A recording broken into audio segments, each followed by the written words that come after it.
Selamat pagi, jemaat GKNF dimanapun berada. Mari kita kembali menikmati firman Tuhan sebelum kita beraktivitas lebih lagi hari ini. Kita ambil Alkitab kita ya, Bapak, Ibu, anak-anak, adik-adik kaum muda, mari siapkan Alkitab kita.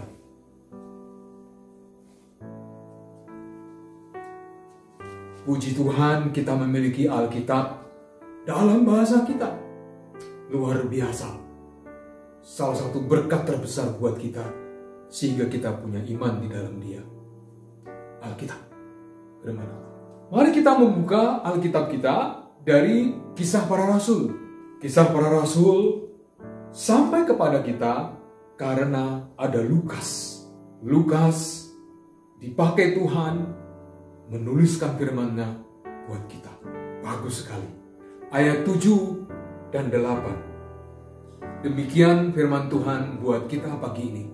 Jawabnya kepada mereka, kamu tidak perlu mengetahui masa dan waktu yang ditetapkan Bapa sendiri menurut kuasanya.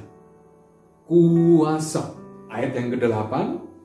Tetapi kamu akan menerima kuasa bila mana Roh Kudus turun ke atas kamu. Dan kamu akan menjadi saksi-saksiku di Yerusalem, di seluruh Yudea dan di Samaria, dan sampai ke ujung bumi. Kita akan belajar dua kata kuasa di sini, Bapak Ibu sekalian, jemaat yang dikasihi Tuhan, juga anak-anak muda GKNF dimanapun berada.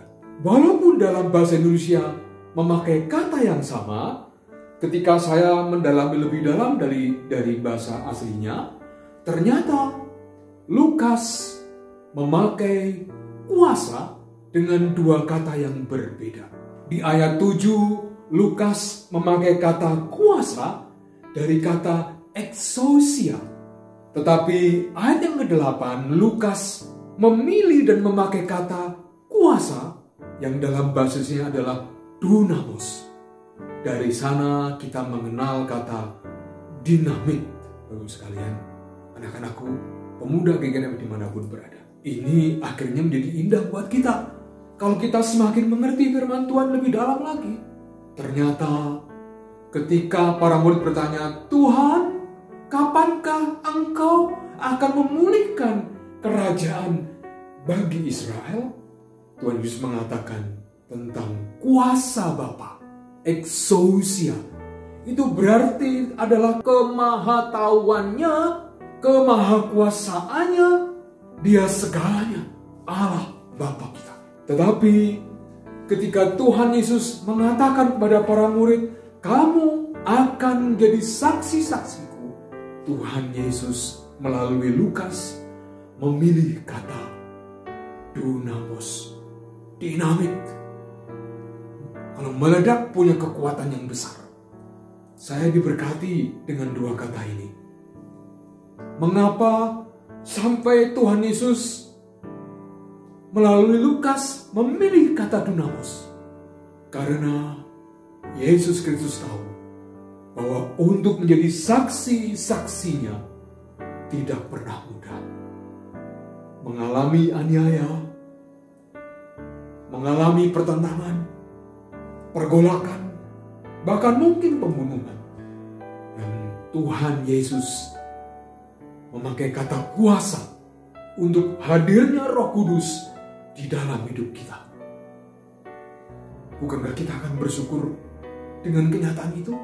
Ketika Tuhan Yesus bangkit dan Dia menampakkan diri pada murid, Tuhan Yesus mengatakan bahwa Dia mengutus mereka. Kemudian Tuhan Yesus menghembuskan Roh Kudus. Kalau kita mengingat kata menghembuskan, maka saya mengingat waktu kejadian Adam dan Hawa. Adam saat itu, Tuhan menghembuskan nafasnya. Dan Roh Kudus itu berarti hidup Allah di dalam hidup kita.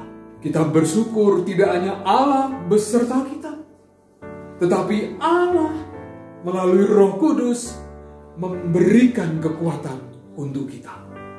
Siapa yang menjadi minoritas di RT di kampus, atau di pekerjaan kita. Kita mungkin sendirian jadi keluarga Kristen. Kita mungkin sendirian jadi mahasiswa Kristen. Menjadi pekerja bagi Kristus sendirian atau sangat sedikit. Kesana Tuhan rindu kita menjadi saksinya. Dan Dia menyediakan Roh Kudus dan memberi kekuatan. Dunamis. Sekalian, terima kasih Tuhan. Dan mari kita bersyukur untuk hadirnya Roh Kudus dalam hidup kita. Kita percaya itu. Dan dunamis akan nyata dalam kita. Amin. Mari kita berdoa Bapak Ibu sekalian. Tuhan Yesus di dalam hati kami, oh Roh Kudus juga, oh Bapa, kami sungguh bersyukur Engkau hadir dalam hidup kami. Engkau nyata dalam kami. Kami sungguh bersyukur bahwa kami tidak dibiarkan sendirian ketika kami menjalani hidup ini sebagai saksi-Mu. Kami sungguh bersyukur karena Engkau mengutus kami, domba-domba di tengah serigala. Kami sungguh bersyukur menjadi bagian gereja-Mu yang am di Gereja Kristen Nazaret Philadelphia. Sebagai anak-anak, remaja, pemuda, pekerja muda, keluarga muda, lansia, Tuhan Yesus melalui Roh-Nya yang kudus menyertai kami. Terima kasih Tuhan. Dalam nama Yesus kami berdoa dan berserah hidup kami hari ini. Amin.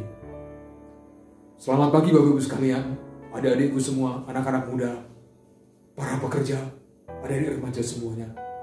Hari ini diberkati Tuhan karena kita menjadi saksi, diutus Dia di ladangnya. Selamat beraktivitas.